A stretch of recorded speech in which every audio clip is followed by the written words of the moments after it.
You can lose something and still keep functioning. You still answer the messages. You still show up to work.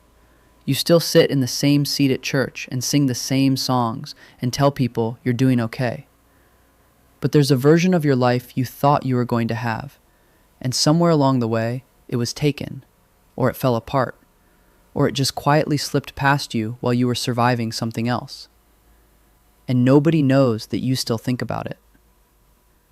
So let's talk honestly about how God restores what was lost, including the part most Christians miss. The part that makes people believe God ignored their prayer when he was actually already answering it. Here's what I mean. Most of us learned restoration as a return. You lost something, God gives it back, the story closes. And when that doesn't happen, when the person doesn't come back, when the years don't replay, when the door stays shut for the 4th year running, you're left with a quiet, unspeakable conclusion. It worked for other people. It didn't work for me. But Scripture shows a pattern that runs deeper than replacement, and it moves in an order almost nobody expects. God does not waste what wounded you, but he also does not always restore it in the form you were expecting. The first thing God restores is not your situation. It's your soul. Look at how David says it in Psalm 23. Not, he restores my circumstances. Not, he restores what I lost. He restores my soul. And that ordering is not accidental, because the loss did not just take the thing. It went further in than that. It took your ability to rest. It made hope feel dangerous, because hoping is how you got hurt the last time. Maybe it quietly convinced you that God is good to other people and merely tolerant of you. That's the actual wound. And a God who only fixed your circumstances while leaving that damage untouched would not be kind. He'd be careless. So he starts where the bleeding is. The second movement is that God restores identity before assignment. Loss renames people. It hands you a name you never agreed to wear. Rejected, failed, forgotten, damaged, too late. And you can carry that name for a decade without ever saying it out loud. Think about Joseph. We rush from the pit to the palace like it was a promotion story. It wasn't. It was 13 years of a man being stripped of every name he'd been given. Favorite son, dreamer, trusted servant, until the deepest identity left was the God who stayed with him in a prison. That's why, when his brothers finally stood in front of him with all the power in his hands, he could say what he said. You meant it for evil, but God meant it for good. A bitter man could not have said that sentence. God did not hand authority to Joseph until Joseph could hold it without using it as a weapon. The third movement is the one that costs the most to accept. God does not always return the same thing, but he redeems what the loss did to you. Some relationships are not coming back. Some opportunities closed and will not reopen in the same shape. Some years are simply gone, and no honest preacher can promise you a rewind. Joel says God will restore the years the locusts have eaten, and that's a real promise. But notice what it actually means. God did not uneat the crops. He didn't reverse time. He gave Israel a harvest so full that the barren years no longer define the story. Restoration in Scripture is rarely a rewind. It is far more often a redemption. If restoration only counts when you get the exact same thing back, then most wounded people will believe God failed them, when what he was doing was bigger and slower than the thing they asked for. Fourth, God restores after surrender, not after obsession.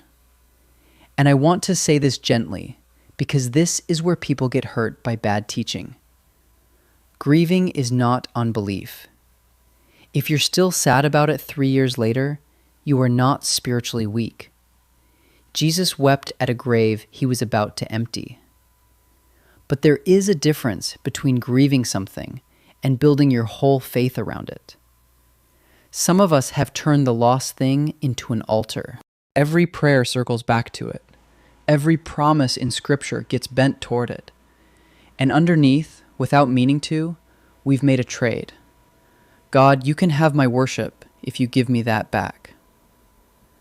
Surrender isn't pretending you stopped wanting it.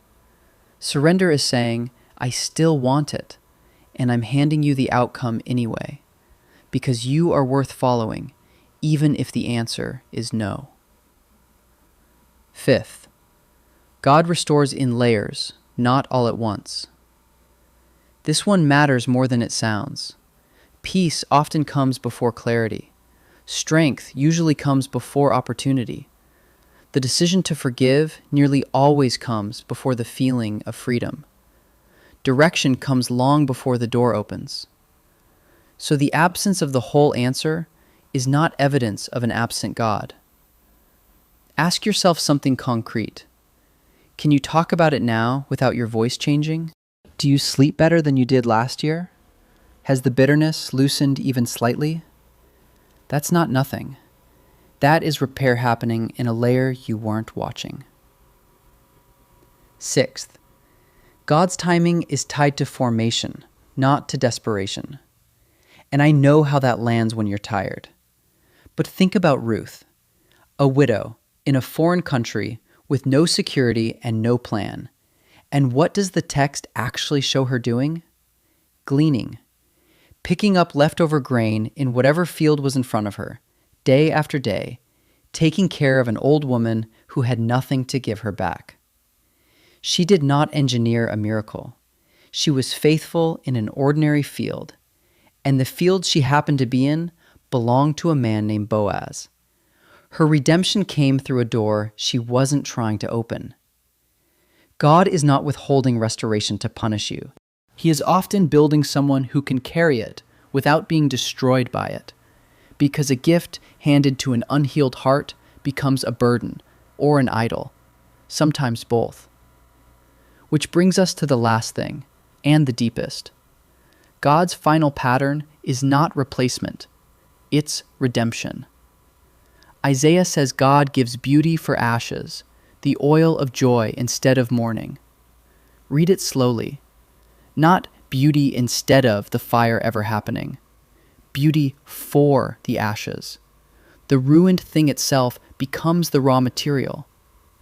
Paul says God works all things together for good for those who love him. Not that all things are good. Some of what happened to you was genuinely evil, and Scripture never asks you to call it anything else. But God is able to weave even that into a purpose you did not choose and could not have designed. So if you're waiting on restoration tonight, don't shrink God down to one outcome. Bring him the loss honestly, not the sanitized version you use in group prayer, the real one, with the anger still in it. Grieve without apologizing. Loosen your grip on the thing that has quietly become the center. And then take the next clear step in front of you, the small, ordinary faithfulness in your own field, and leave the harvest to him. Because here is what I want you to hold on to.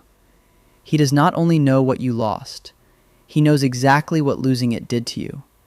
And that second thing, the part nobody else ever saw, is the part he came to redeem. If something in you has been carrying a loss you can't fix, comment this: Lord, restore what loss tried to destroy. Not to activate anything, but as a prayer of surrender. And if this put words to what you've been praying alone, subscribe and walk with us.